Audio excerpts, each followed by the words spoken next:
Hello అండి, అందరూ ఎలా ఉన్నారు? బాగున్నారా? మేమైతే వైకుంఠ ఏకాదశి అని చెప్పి సింహాచలం అయితే వెళ్ళాము. అక్కడైతే చాలా మంది ముగ్గులైతే వేస్తున్నారు. ఒక పక్క డాన్స్ అవుతున్నాయి.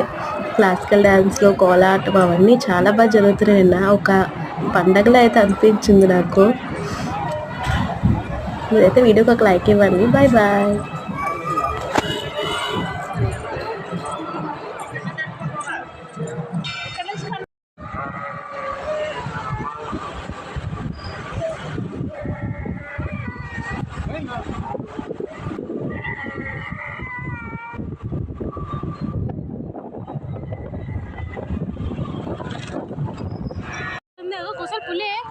హలో